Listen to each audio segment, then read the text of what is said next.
नमस्कार दोस्तों, स्वागत है आपका प्रयागराज स्टडी चैनल पर। आज की डिक्टेशन लिखने के लिए तैयार हो जाइए। Ready, start.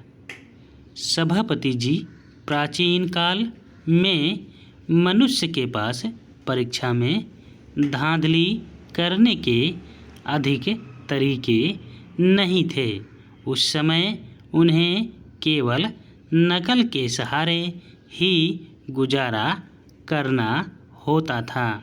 वैसे नकल किए जाने की प्रक्रिया सरल थी।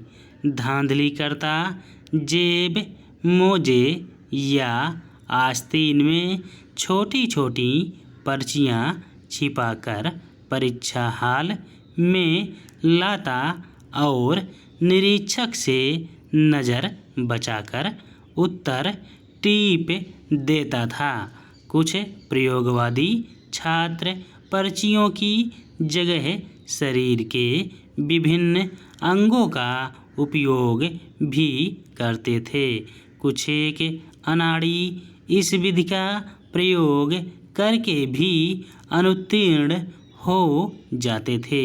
उनके लिए नकल के लिए भी अकल की ज़रूरत होती है।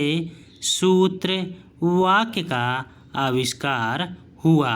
धीरे धीरे शिक्षा समाज में नकल की लोकप्रियता बढ़ी तो कुछ परीक्षा केंद्र वालों ने इसके संगठित प्रयोग की शुरुआत की।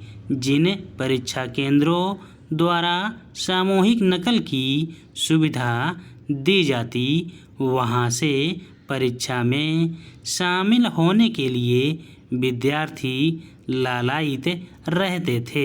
इसके लिए कई तरह के जुगाड़ भी भिड़ाए जाते थे, परंतु जैसा कि माना जाता है कि लोकप्रियता ज़्यादा बढ़ जाए तो शत्रु भी सक्रिय होने लगते हैं, वैसा ही कुछ नकल के साथ भी हुआ।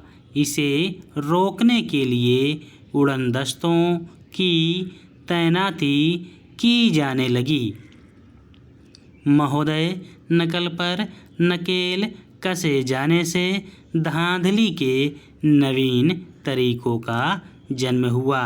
ऐसे ही एक तरीके में जांचकर्ता को सेट करने का प्रयास किया जाता है। सेटिंग हेतु प्रलोभन, धमकी, सिफारिश इत्यादि नाना प्रकार के तरीके सामर्थ्य अनुसार अपनाए जाते हैं।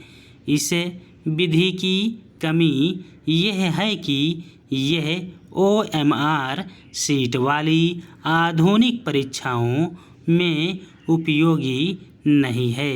उनमें समझ नहीं आ पाता कि किसे सेट किया जाना है। किसी अन्य होशियार व्यक्ति को परीक्षा देने भेज देते हैं। इस विधि का प्रयोग बॉलीवुड की सुप्रसिद्ध फिल्म मुन्ना भाई MBBS में दिखाया गया है। यह फिल्म इतनी सफल हुई कि यदि कोई सरकारी अधिकारी मूर्खता की बातें करता है तो कहा जाता है कि इसने मुन्ना भाई फार्मूले से नौकरी पाई है।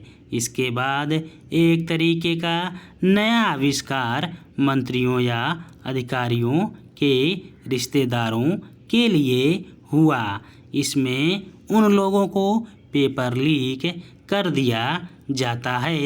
लीकेज पानी का हो या प्रश्न पत्र का, इनके साथ एक मुश्किल है कि ये अक्सर बढ़ते जाते हैं। पेपर लीक करने वाला अधिकारी भी वांछित व्यक्ति को लीक कराने के उपरांत कुछ और तक भी लीकेज पहुंचाकर फ़ायदा उठाने के चक्कर में पड़ जाता है। कभी कभी लीकेज का लाभार्थी ही प्रश्न पत्र मिल जाने पर उसकी तैयारी करना छोड़ उसे बेचकर नगद का पुरुषार्थ कर बैठता है।